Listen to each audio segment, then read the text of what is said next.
Bienvenue à nouveau. Nous retrouvons aujourd'hui Trita Parsi, vice-président exécutif du Quincy Institute for Responsible Statecraft et aussi un excellent auteur sur sa chaîne Substack. Je mettrai le lien dans la description. C'est ma référence quand je veux comprendre ce qui se passe aux États-Unis et au Moyen-Orient. Merci beaucoup d'être de retour dans l'émission.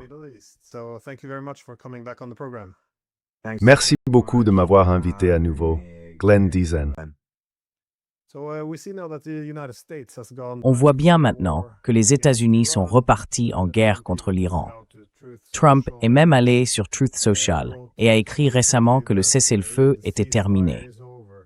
Il a aussi fait des commentaires lors du sommet de l'OTAN, disant que l'île de Karg pourrait être prise par les États-Unis. Est-ce qu'il est trop tard maintenant pour sauver le mémorandum d'entente?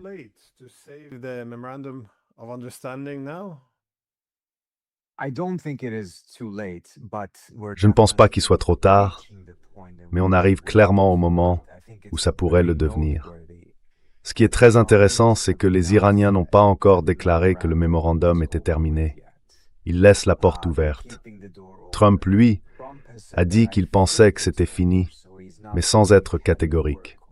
Parce qu'au fond, cette dernière série de combats ne va sans doute mener nulle part. Elle ne changera pas les éléments fondamentaux de la situation. Et il faudra bien à un moment revenir à la diplomatie. Si le protocole d'accord est encore techniquement en vigueur, on gagne énormément de temps et de capital politique. Si on doit tout recommencer à zéro, on a vu à quel point il avait été difficile d'arriver à ce protocole. Et pourtant, ce protocole était clairement imparfait. Les zones d'ambiguïté qu'il contenait sont peut-être devenues un peu trop importantes.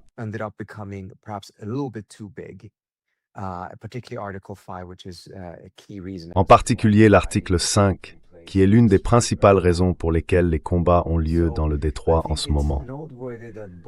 Je trouve donc important de noter qu'aucun des deux camps n'a déclaré clairement vouloir abandonner le protocole d'accord. Le cessez-le-feu peut être terminé sans que le protocole d'accord le soit. Alors, est-ce une bonne chose d'en être là? Absolument pas. Pour moi, c'est une véritable catastrophe. Et ça annonce très mal pour le protocole d'accord, au final. Ce n'était pas censé se passer comme ça. On savait que ce serait difficile, qu'il y aurait des turbulences, et c'était tout à fait compréhensible vu la complexité de la situation. Mais ce genre de reprise des combats, qu'on a maintenant vu 2 fois, et dont la deuxième est bien pire, bien plus intense que la première, ne rend vraiment pas justice à un protocole d'accord. Et je crois que c'est Ali Hashim qui, à ce stade, a dit qu'il ne fallait plus parler de MOU, mais de MOM, le Memorandum of Misunderstanding, autrement dit, le mémorandum des malentendus.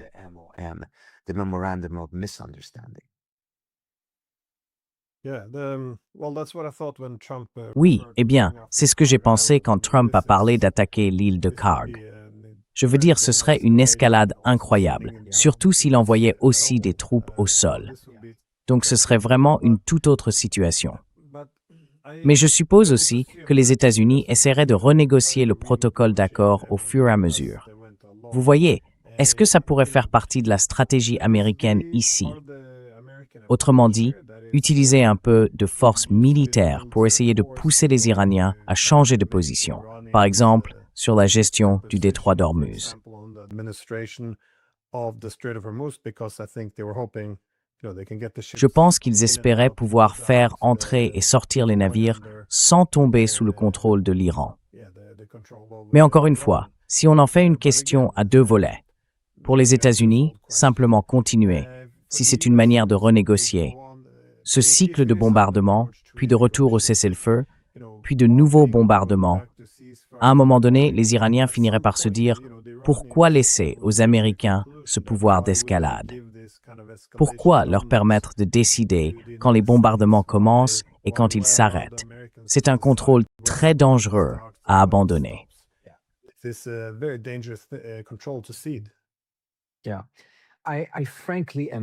Oui, honnêtement, je ne suis pas convaincu qu'il s'agisse d'une stratégie de renégociation vraiment réfléchie. Est-ce un moyen de renforcer la position des États-Unis? Oui. Mais est-ce une tactique de renégociation, au sens où ils sauraient exactement quoi faire de ce prétendu levier supplémentaire? Non. Et si je prends un peu de recul, il faut aussi dire qu'au fond, il y avait une solution sur la table concernant le détroit. Les deux parties commençaient à converger vers cette solution après la première phase des combats, il y a environ 13 jours. Il y avait une activité diplomatique et une idée avait émergé. Les Iraniens ne voulaient pas voir de navires passer, ni par le couloir sud, ni par le couloir nord, sans coordination avec eux.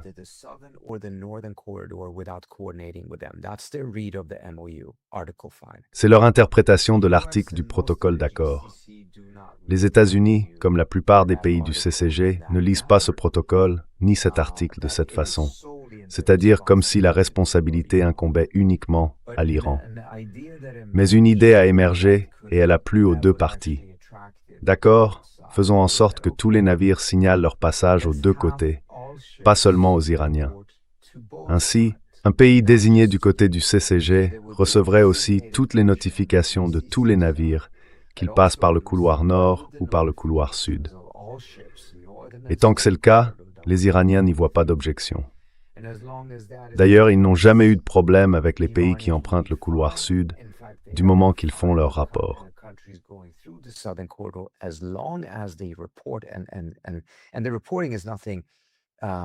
Et le processus de déclaration n'a rien d'insurmontable. En gros, il s'agit simplement d'envoyer un email pour signaler qu'ils souhaitent transiter. Il n'y a pas de frais, rien de ce genre. Mais ce qui s'est passé, c'est qu'ils n'ont jamais réussi à aller jusqu'au bout. Ils étaient en bonne voie. Mais ensuite, à cause des funérailles de l'ayatollah Khamenei, la diplomatie a été mise en pause.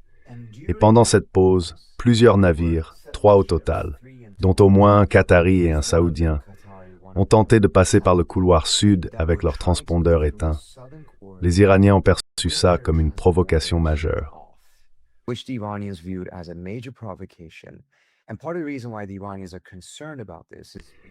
Et une partie de la raison pour laquelle les Iraniens s'inquiètent de tout ça, c'est que, et j'en parle longuement sur Substack, ils craignent que les États-Unis n'essayent d'utiliser ce protocole d'accord pour créer un nouveau corridor solide dans la partie sud du détroit.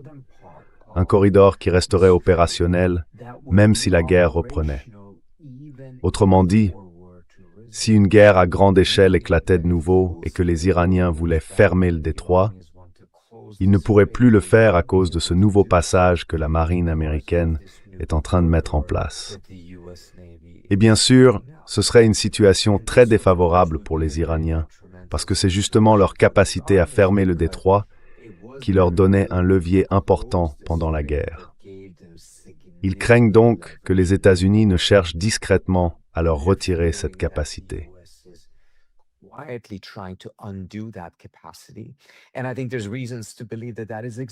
Et je pense qu'il y a de bonnes raisons de croire que c'est exactement ce que font les États-Unis, parce que c'est dans leur intérêt d'enlever cet atout aux Iraniens.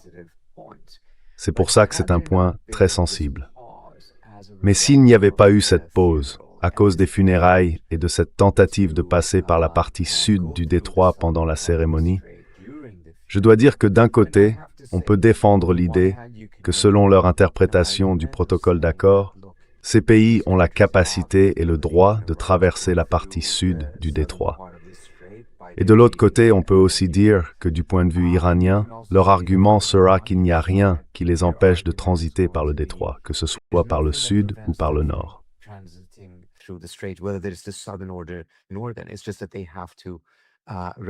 C'est juste qu'ils doivent s'enregistrer et activer leur transpondeur. Donc vous voyez, c'est pour ça qu'ils considèrent ça comme une provocation. Pourquoi n'ont-ils pas signalé leur passage? Pourquoi ont-ils éteint les transpondeurs?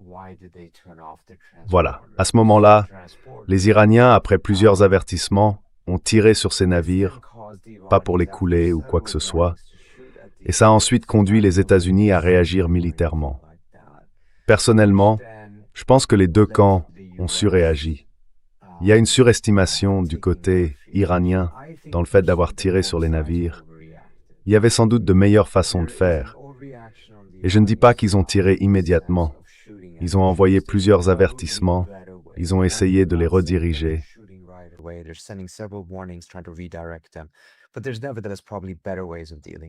Mais il y a sans doute de meilleures façons de gérer cette situation. Cela dit, je pense aussi que la réaction des États-Unis est totalement disproportionnée. Relancer la guerre pour cette question, c'est exagéré. Parce qu'au fond, tout ça n'a pas tant d'importance. Cet accord provisoire ne durerait qu'une dizaine de jours supplémentaires sur les 30 premiers jours du protocole d'accord. Et l'accord final, lui, ne dépend pas de cet accord intermédiaire. Donc, on sacrifie beaucoup de choses pour une période d'environ 10 jours, qui au final ne change pas grand-chose. À mes yeux, les deux parties manquent malheureusement de la discipline qu'elles devraient avoir.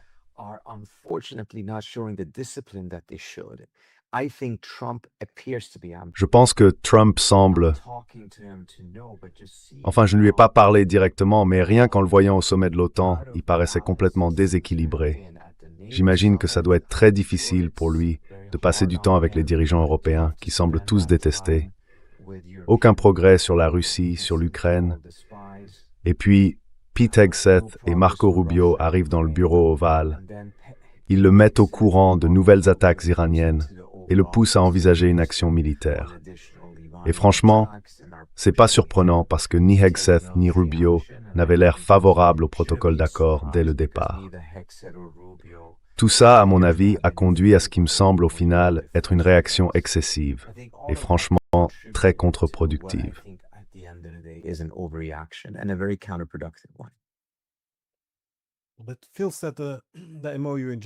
Mais Phil disait que le protocole d'accord, dans l'ensemble, essaie d'établir une forme de paix, mais qu'il repose sur une structure d'alliance qui ne le permet pas vraiment. Toute la région est organisée autour d'un système d'alliance. C'est ça, l'architecture de sécurité économique dans laquelle les États du Golfe et les États-Unis cherchent à affaiblir l'Iran. Donc, le fait que les Iraniens craignent que cela se divise en deux corridors séparés pour réduire leur capacité à tout bloquer, eh bien, ça paraît logique, parce que c'est la continuité du conflit. Mon propos, ce n'est pas d'alimenter davantage la méfiance envers les États-Unis. C'est plutôt de dire que peut-être il faut une solution plus profonde, un cadre de sécurité économique plus large, capable d'intégrer tout le monde dans une plus grande mesure. Parce que, vous voyez, c'est un peu comme en Europe.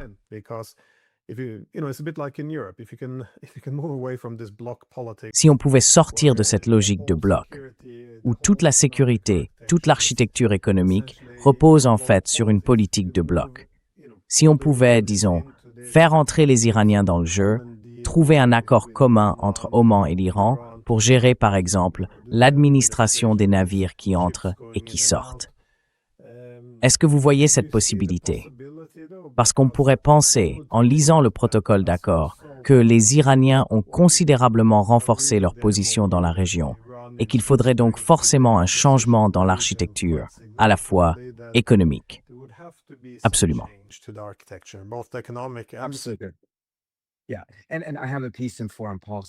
Oui, et j'ai publié un article dans Foreign Policy qui parle exactement de ça.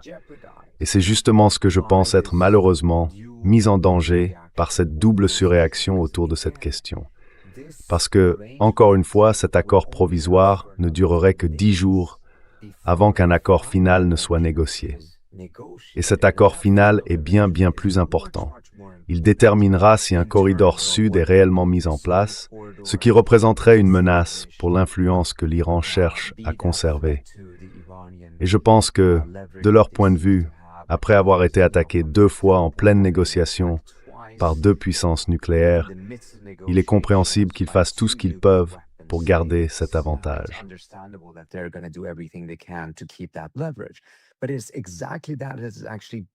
Mais c'est justement cela qui a été mis en danger par cette réaction excessive. Parce que, dans le cadre de l'accord plus large qui devait voir le jour, et qui franchement allait dans ce sens, l'idée était de mettre en place une nouvelle architecture régionale dans laquelle l'Iran serait réhabilité. Les Qataris, par exemple, le Premier ministre l'a dit très clairement, cherchent à établir une interdépendance économique avec les Iraniens pour l'avenir. Maintenant, Il est évident que tous les États du CCG ne sont pas sur la même ligne à ce sujet. Je pense que les Bahreïnis, les Émiratis et les Koweïtiens ont sans doute une position différente. Mais même les Saoudiens, qui comptent bien davantage, prévoyaient d'organiser une rencontre, une session avec le CCG, plus l'Iran et l'Irak, pour mettre en place des mesures de confiance qui auraient contribué à cette nouvelle architecture.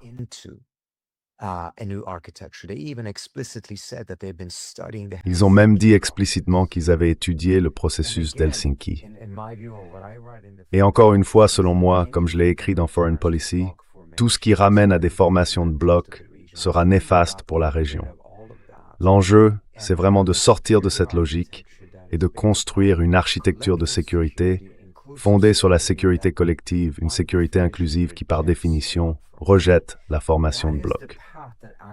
C'est cette voie-là qui est réellement ouverte, mais elle suppose que le protocole d'accord fonctionne et soit finalisé. Et dans l'intervalle, il faut qu'aucun des deux camps ne réagisse de manière excessive face aux solutions temporaires concernant le détroit.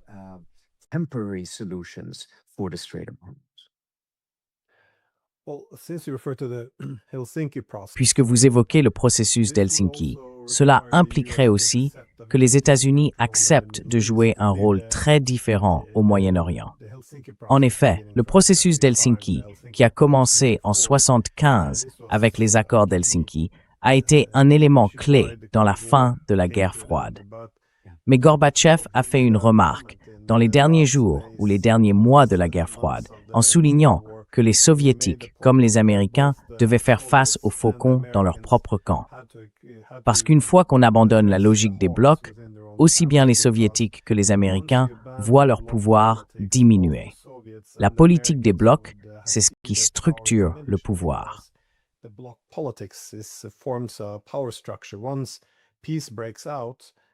Une fois que la paix s'installe, pourquoi vos alliés resteraient-ils aussi obéissants qu'avant?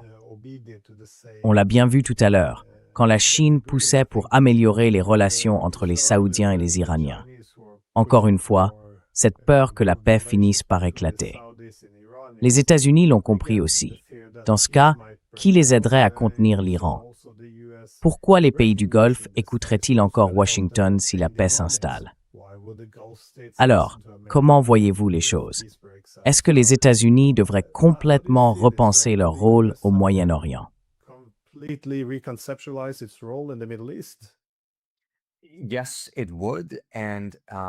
Oui, ce serait le cas. Et en même temps, je pense qu'il est important de reconnaître deux choses.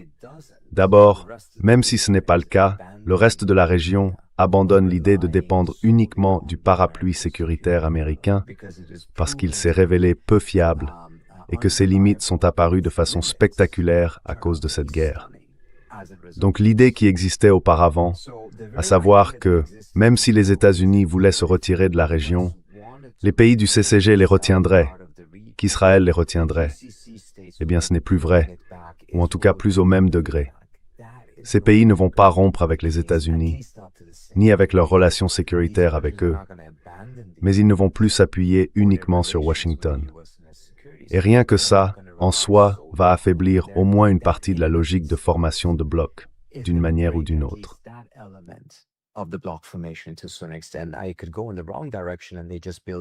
Je pourrais aller dans la mauvaise direction et ils continueraient simplement à construire d'autres blocs par-dessus, ce qui, encore une fois, serait une erreur à mon avis. Mais il faut bien reconnaître qu'aujourd'hui, on est dans une situation où la demande du CCG n'a plus rien à voir avec ce qu'elle était avant la guerre. Parce qu'ils ont vu où menait ce genre de formation de blocs. Ça a conduit à une guerre désastreuse, dans laquelle les bases américaines ne les protégeaient pas. En réalité, elles attiraient les attaques. Et en plus de ça, pendant cette guerre, les États-Unis n'ont pas donné la priorité à la sécurité de ces États. Ils ont presque entièrement privilégié Israël.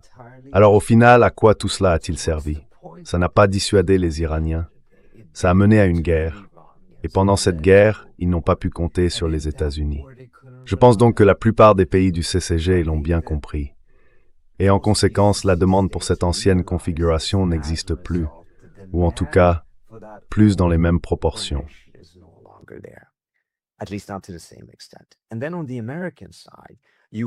Et puis du côté américain, on a une façon de penser très différente de celle de l'administration Biden. L'administration Biden, si tu t'en souviens, et toi Glenn, tu t'en souviens très bien vu toute la couverture que tu en as faite, leur priorité c'était de renforcer le système d'alliances existant. Et ce faisant, de maintenir les inimitiés déjà en place. Ces inimitiés étaient nécessaires pour consolider ce système d'alliance. En somme, ils étaient vraiment dans le statu quo. Ils ne voulaient voir aucun changement, absolument aucun. Et du coup, ils ont très mal réagi à l'accord entre l'Arabie Saoudite et l'Iran, ainsi qu'au rôle joué par la Chine. Parce que, encore une fois, ça montrait que les États-Unis ne sont pas les seuls à pouvoir agir. D'autres pays peuvent aussi intervenir, discrètement.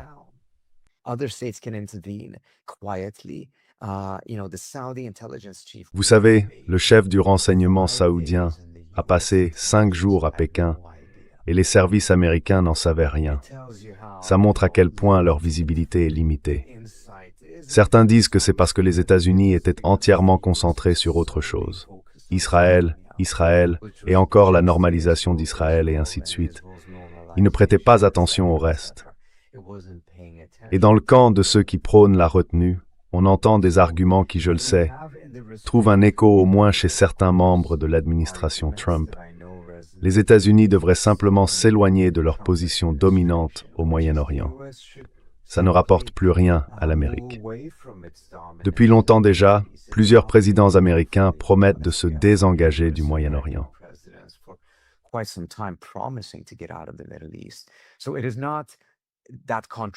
Ce n'est plus vraiment un sujet controversé pour les responsables politiques américains d'en parler ouvertement. Moi, j'y vois une immense opportunité pour les États-Unis de changer la donne et de dire « Très bien, organisons les choses autrement dans la région, d'une manière qui ne dépende plus des États-Unis. » Washington pourrait déplacer ses bases, retirer une partie de ses forces et se concentrer sur des priorités plus importantes pour le pays, tout en laissant la région dans un état plus stable qu'avant. Et en même temps, les États-Unis garderaient de bonnes relations avec la majorité de ces États, et peut-être même, si le protocole d'accord fonctionne, une relation correcte avec l'Irak. Au final, ce serait une très belle réussite pour les États-Unis aussi.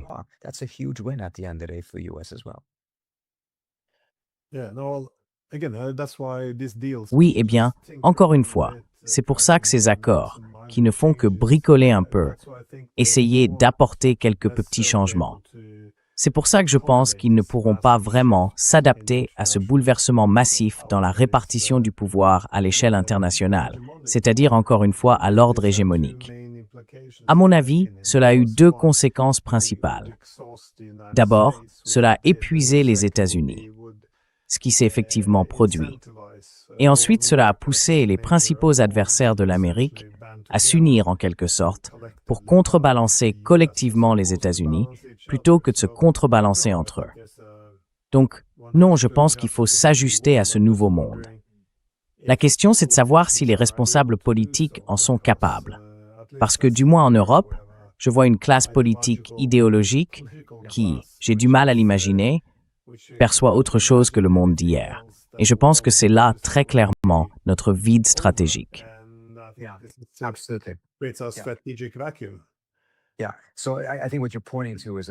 Oui, je pense que ce que vous soulignez, c'est plutôt une limite de l'imagination et de la volonté politique, plutôt qu'une absence d'opportunité. L'opportunité, elle, existe clairement. En réalité, elle réclame même de l'attention, parce que les rapports de force ont changé et ne correspondent plus à ce que ces responsables politiques voudraient qu'ils soient. Et c'est là qu'on voit le paradoxe de l'administration Trump. Elle n'a absolument aucune dépendance au chemin parcouru. Autrement dit, elle ne s'appuie pas sur les structures précédentes. En fait, si on dit « c'est ce que les États-Unis ont toujours fait », j'imagine que pour l'administration Trump, c'est plutôt un argument négatif, presque un défaut, parce qu'ils cherchent en permanence à rompre avec ce qui existait avant.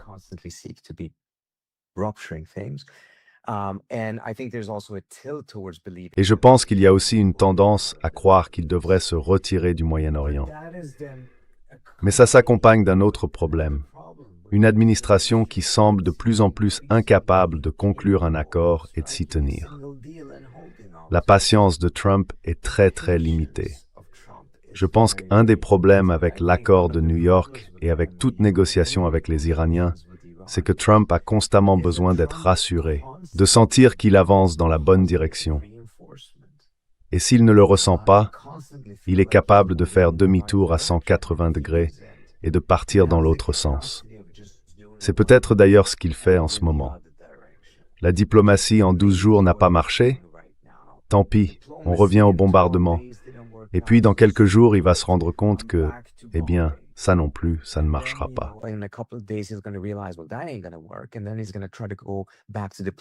Et puis, il va essayer de revenir à la diplomatie sans se rendre compte que les autres ne sont pas prêts à jouer à ce jeu avec lui.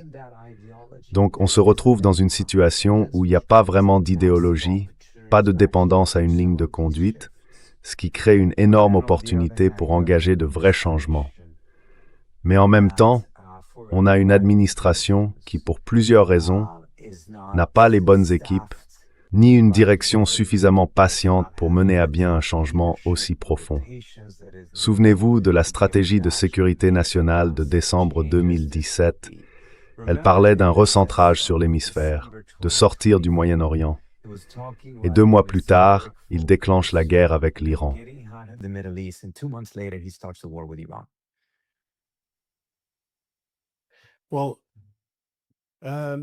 Oui, d'accord. Mais comment vous voyez les acteurs régionaux si on met les États-Unis de côté? Parce que, vous savez, on observe un développement similaire en Europe. Les États-Unis ne peuvent pas être partout en même temps. Ils commencent à se retirer un peu. Mais au lieu que les Européens reviennent au format d'Helsinki, celui de la sécurité indivisible, de la sécurité pan-européenne, ils veulent en fait recréer l'Europe, mais uniquement autour de l'OTAN. Donc, continuer à bloquer la politique, mais sans son principal acteur. Ce qui, franchement, est une idée complètement folle, si vous voulez mon avis. Mais alors, comment ça se présente au Moyen-Orient? Vous pensez qu'à la suite de cette guerre, il pourrait y avoir un changement dans les relations entre les Iraniens, les Arabes et les Turcs?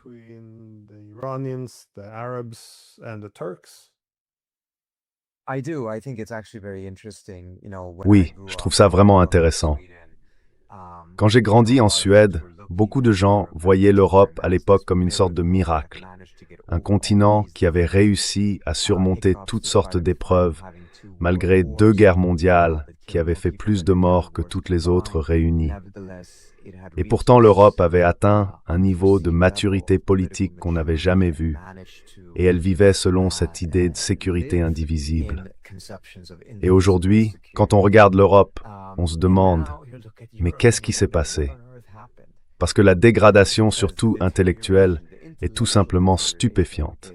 Et en même temps, le Moyen-Orient, que personne ne considérait comme un modèle de sécurité ou de maturité politique, est en train de le démontrer justement en ce moment.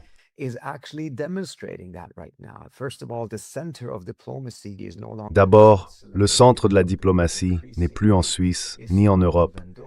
Il se déplace de plus en plus vers Istanbul et Doha, et peut-être même vers Islamabad, même si c'est un acteur plus récent dans ce domaine. Ensuite, ils commencent à reconnaître qu'ils ne peuvent pas revenir à la même formule qu'avant. Ils ne peuvent pas le faire sans les États-Unis, et ils ne peuvent pas le faire avec Israël. Vous savez, les Émiratis pensent encore que cette voie reste possible, mais personne d'autre n'en est convaincu.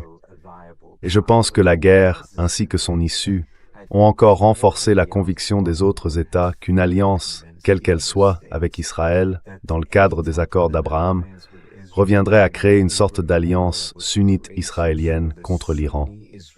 Ce qui, pour être honnête, a toujours été le cas, mais ce n'était pas aussi explicite. Aujourd'hui, ce n'est plus envisageable.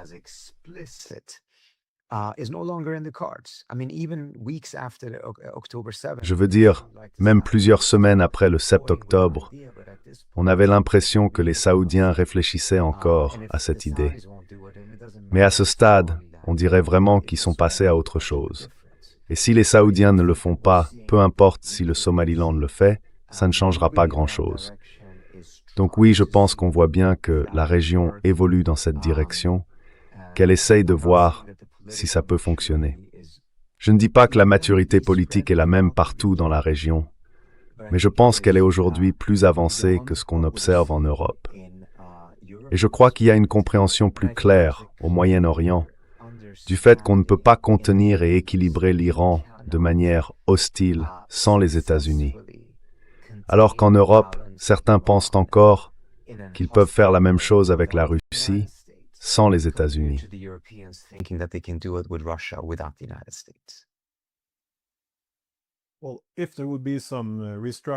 Eh bien, s'il devait y avoir une sorte de restructuration du Moyen-Orient, alors les Arabes, les Turcs, tous devraient plus ou moins reconnaître qu'on ne peut pas contenir l'Iran. L'ancien système d'alliance est mort. Il faut trouver une forme de sécurité collective, indivisible. Et Israël, là-dedans, comment ça s'intègre? Parce que vous savez, le débat tourne souvent autour de « vous êtes pro-Israël » ou « anti-Israël », mais en réalité, c'est un peu à côté du sujet. C'est un pays qui possède l'arme nucléaire et qui est soutenu par les États-Unis. Oui, au fond, la sécurité indivisible, ça veut dire qu'il faut prendre en compte les préoccupations de sécurité de tous les acteurs de la région. Et encore une fois, Israël fait partie de cette région. Donc, je sais qu'il y a beaucoup d'hostilité, surtout en Iran, envers les Israéliens aussi. Mais si on veut la paix pour soi-même, il faut s'assurer que ses adversaires ne craignent pas pour leur existence. Alors, est-ce qu'il y a un moyen d'impliquer les Israéliens dans tout ça?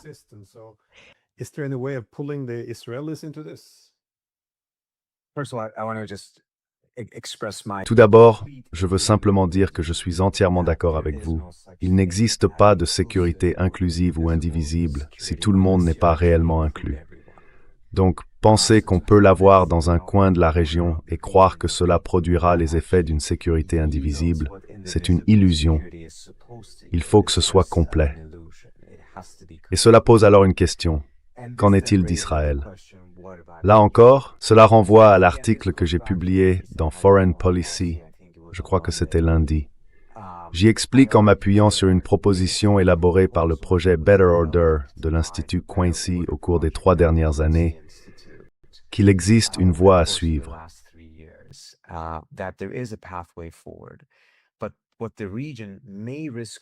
Mais ce que la région risque de faire en ce moment, c'est que, au lieu d'aller vers une sécurité vraiment inclusive, elle pourrait simplement déplacer les lignes de fracture. On verrait alors la fin de l'isolement de l'Iran, mais en parallèle, une forme de réisolement d'Israël. L'Iran sortirait de son état d'isolement, et Israël reviendrait, pas complètement, mais en partie, vers la position d'isolement qu'il connaissait avant les accords d'Oslo. Je pense que beaucoup de gens oublient à quel point Israël était isolé avant le processus d'Oslo. Environ 36 pays ont normalisé leurs relations avec Israël après Oslo, parmi eux l'Inde, la Russie et même le Saint-Siège. Ce sont des acteurs majeurs qui, avant Oslo, n'avaient même pas de relations normalisées avec Israël.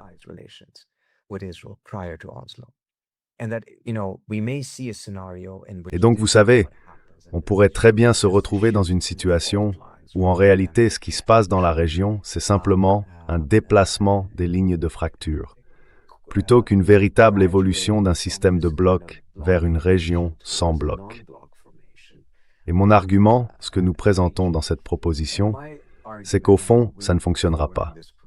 Il faut donc avancer une proposition qui au minimum laisse une porte ouverte aux Israéliens. Cela veut dire que, pour l'instant, les Israéliens ne peuvent pas rejoindre ce processus, et ils ne le feront pas maintenant. Mais il faut qu'il y ait 2 démarches parallèles. D'un côté, la mise en place de cette architecture, qui doit se construire sans Israël au départ, parce qu'il est tout simplement impossible, politiquement, d'inclure Israël à ce stade. Et de l'autre, il faut que cette architecture, au fur et à mesure qu'elle se met en place, garde une porte ouverte. It's important qu'on s'arrête Ford.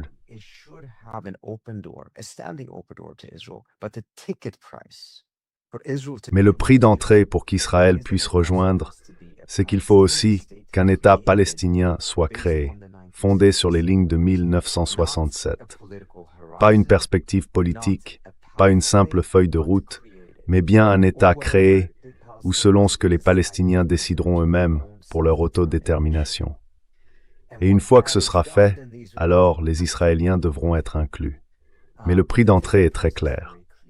Et en fait, cela pourrait aussi être un moyen d'encourager les Israéliens à aller dans la bonne direction, à s'éloigner de la voie qu'ils suivent aujourd'hui, que je considère comme suicidaire.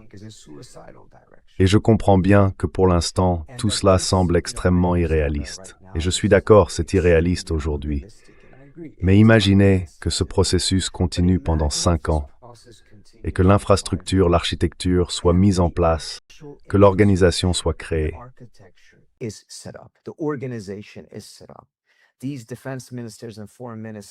Ces ministres de la Défense et des Affaires étrangères se réunissent chaque trimestre, à tour de rôle, dans un pays différent de la région. C'est un peu inspiré de l'ASEAN, de l'OSCE, du processus d'Helsinki, et ainsi de suite. Et cette structure, elle est concrète, visible, claire. Je pense que cela pourrait influencer la perception du public israélien s'il comprend qu'il est en train d'être laissé de côté, mais que la porte reste ouverte, à condition qu'il soit prêt à changer d'approche et à accorder aux Palestiniens exactement ce qu'ils méritent, leur droit à l'autodétermination, à la dignité et à un véritable État.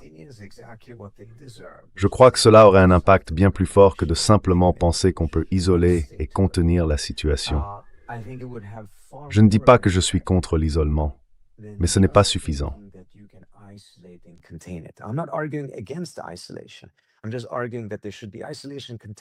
Je dis simplement qu'il devrait y avoir à la fois de l'isolement et de la mise sous contrôle, mais aussi une porte ouverte qui dise « vous pouvez revenir, vous pouvez faire partie de cette sécurité inclusive ».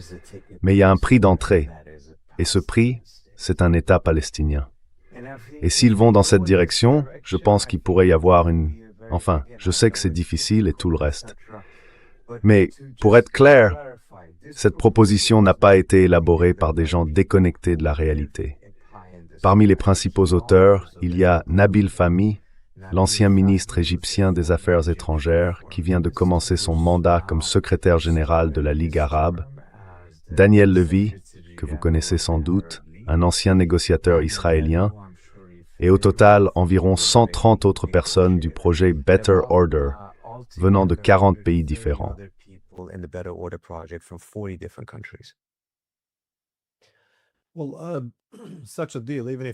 Eh bien, un tel accord, même s'il n'est pas politiquement possible pour le moment, a quand même une utilité. Il sert à fixer un objectif, à dire où l'on veut aller. Si on revient par exemple aux accords d'Helsinki de 1975, on n'a rien établi de vraiment concluant.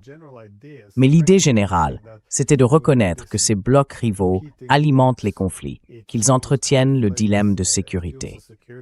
On devrait aller vers quelque chose de plus inclusif, fondé sur une sécurité indivisible. Au moins poser cet objectif. Vous savez, on peut parfois s'écarter de la route, mais au moins c'est la direction qu'on vise. Parce qu'aujourd'hui, en Europe, ça n'existe pas.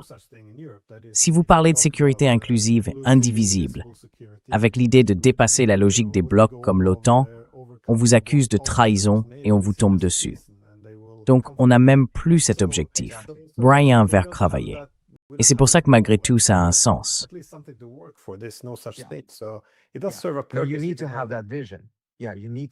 Il faut avoir une vision. Oui, une vision positive. Et une vision positive, au bout du compte, ça fonctionne. Et ça a fonctionné. Ce qui me bouleverse vraiment, et j'essaye d'éviter de trop parler de politique européenne, c'est de voir ce qui se passe en Suède. Là-bas, on parle des 70 dernières années, voire plus, de la politique étrangère suédoise comme d'une sorte de honte ou d'échec. Alors que c'est, en réalité, la période la plus réussie de l'histoire européenne en matière de paix et de prospérité. Et ce vers quoi ils se sont tournés aujourd'hui, c'est une véritable catastrophe. Et penser que les anciens dirigeants européens étaient naïfs à l'époque où ils ont mis en place le processus d'Oslo, où ils ont défendu des normes très fortes sur l'usage de la force pour protéger les civils dans les conflits, le droit international, le respect des droits humains, tout cela. Eh bien, c'est complètement faux.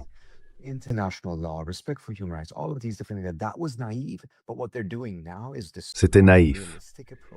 Mais dire que ce qu'ils font maintenant est une approche intelligente et réaliste, c'est absurde. Et le Moyen-Orient, en ce moment, a une vraie opportunité d'aller dans cette direction. Le fait que la région, dans son ensemble, pas tout le monde bien sûr, reconnaisse que l'approche précédente a échoué, combiné au fait que les États-Unis ne sont ni capables, ni de plus en plus disposés à jouer ce vieux rôle, crée une occasion unique dont j'espère qu'on saura profiter. Et la première étape, c'est que le protocole d'accord aboutisse à un accord final entre les États-Unis et l'Iran, sans être bloqué par des divergences d'interprétation de l'article 5, ni par des réactions exagérées à ce qui se passe pendant cette période intermédiaire.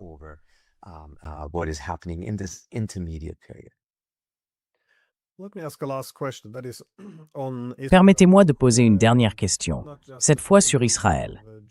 Pas seulement sur la possibilité de rejoindre une nouvelle architecture de sécurité au Moyen-Orient, mais aussi sur sa position concernant le protocole d'accord. Pourquoi Israël est-il si effrayé par ce processus de paix?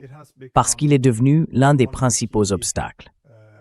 Comme on l'a vu, par exemple avec les frappes au Liban, cela semblait très délibéré. Qu'un face-up des Siege Star Stem.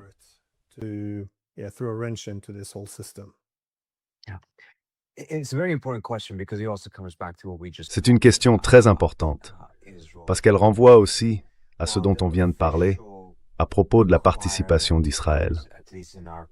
Dans notre proposition, la condition officielle, c'est qu'il y ait une reconnaissance de l'État palestinien et que cet État voit effectivement le jour. Mais en réalité, il y a une exigence plus profonde. Il faut une transformation complète du paradigme de sécurité d'Israël. Cela vaut d'ailleurs pour tous les États. Tous viennent d'une logique de formation de blocs. Mais dans le cas d'Israël, c'est encore plus marqué. Ils partent de l'idée que la seule façon d'assurer leur sécurité, c'est de dominer totalement la région sur le plan militaire.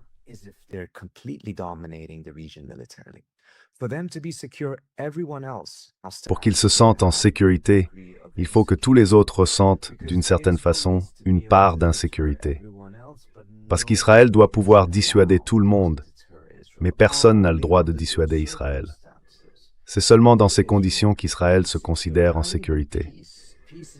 Même pas la paix. La paix, c'est au-delà de ce qu'ils envisagent aujourd'hui. Le mot paix n'est plus politiquement correct en Israël, et ça fait déjà un bon moment. Si vous en parlez, on vous accuse de bélinisme, en référence à Yossi Beilin, l'un des architectes des accords d'Oslo.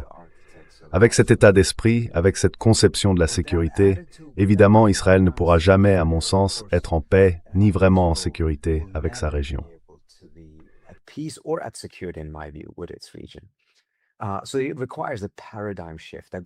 Cela demande un vrai changement de paradigme. Et ce changement doit aller plus loin en Israël. Il devra être plus profond qu'il ne l'est dans certains autres pays. Mais justement à cause de cette vision, ils considèrent que tout accord entre les États-Unis et l'Iran qui mettrait fin à l'hostilité, quel qu'en soit le contenu, serait pour eux une catastrophe. Parce que cela signifierait que les États-Unis se retireraient du Moyen-Orient, qu'ils cesseraient d'exercer leur influence militaire pour fausser l'équilibre de la région en faveur d'Israël. Et Israël veut ce soutien parce que c'est la seule façon pour lui de garder une supériorité militaire dans la région. Israël à lui seul n'en est pas capable.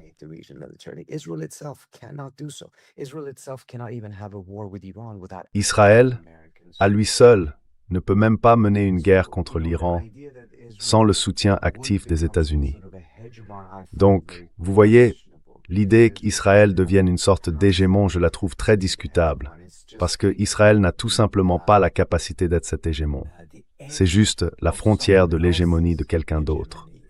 Et ce quelqu'un d'autre n'est plus vraiment intéressé par cette hégémonie. Ça pose un vrai problème pour les Israéliens. Mais ils se battent, bec et ongle, pour que les États-Unis restent la puissance militaire dominante dans la région.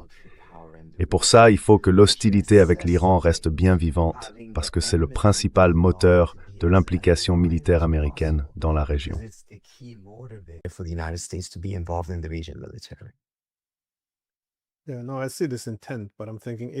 Oui, non, je vois bien cette intention. Mais je me dis que si les États-Unis, par nécessité, ne peuvent plus jouer le même rôle au Moyen-Orient, alors forcément, les Israéliens, comme vous le dites, n'auraient plus cette capacité à maintenir une stratégie de sécurité fondée sur la domination régionale. Donc on pourrait penser qu'à un moment, la rationalité finirait par s'imposer et forcer, comme je le dis, un changement de paradigme, une remise en question de ce que signifie vraiment la sécurité. Parce que ces 30 dernières années, on a vu cette idée de sécurité par la domination, en affaiblissant ou en détruisant ses voisins. C'est une recette pour le désastre. Vraiment.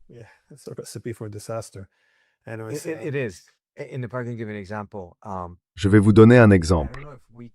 Je ne sais plus si on en avait parlé la dernière fois que je suis venu dans cette émission, mais j'ai déjà cité cet exemple d'un haut responsable militaire israélien qui m'avait dit, je crois que c'était en 2004, qu'il était très inquiet pour l'avenir d'Israël. Il m'avait expliqué que quand il avait combattu en 67 puis en 73, lui et ses camarades pensaient que s'ils gagnaient cette guerre, tôt ou tard, les Arabes finiraient par accepter Israël comme une réalité et feraient la paix. Donc, pour eux, gagner les guerres, c'était une étape essentielle vers la paix.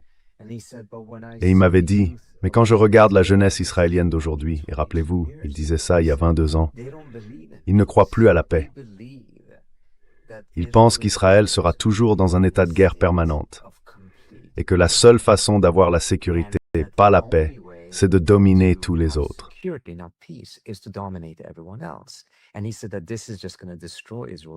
Il a dit que tout ça allait détruire la société israélienne de l'intérieur. Et je pense qu'il avait raison. 22 ans plus tard, on voit que cette mentalité s'est encore renforcée.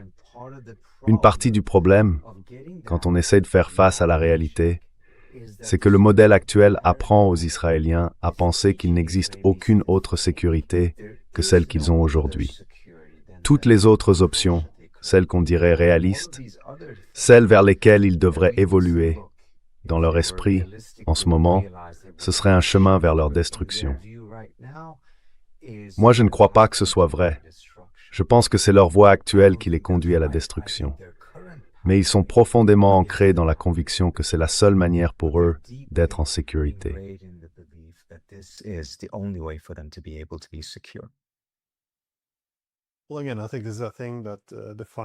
Eh bien, encore une fois, je pense que c'est quelque chose qui définit, disons, les alliés de l'Amérique ou les États en première ligne.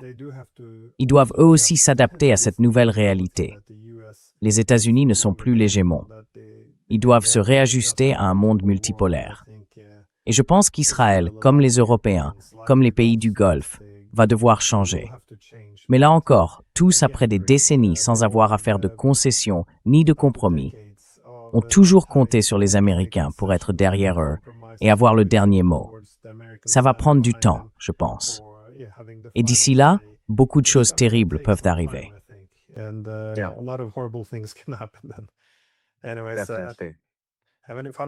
Bon, un dernier mot avant de conclure. Oui, juste sur ton dernier point, tu as tout à fait raison. Rien ne changera tant que le contexte ne changera pas et ne forcera pas un tournant.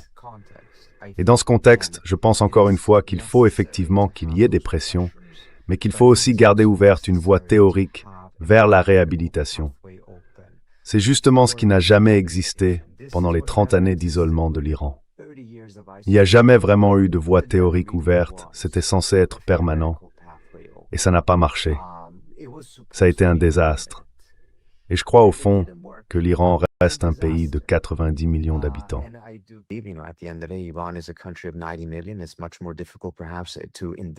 C'est sans doute beaucoup plus difficile de l'isoler indéfiniment. Mais Israël est aussi un pays très avancé sur le plan technologique et il possède l'arme nucléaire. À mon avis, ce serait une erreur d'adopter la même stratégie avec Israël que celle qui a été suivie avec l'Iran.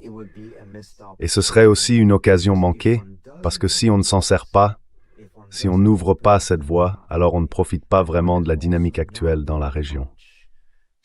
Une dynamique qui pourrait non seulement renforcer la stabilité du reste du Moyen-Orient, mais aussi améliorer la situation du peuple palestinien. Et pour moi, ce serait une occasion vraiment perdue.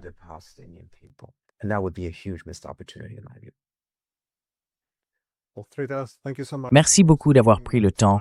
C'est toujours très enrichissant de parler avec vous. Alors merci. Merci beaucoup de m'avoir invité. J'apprécie vraiment.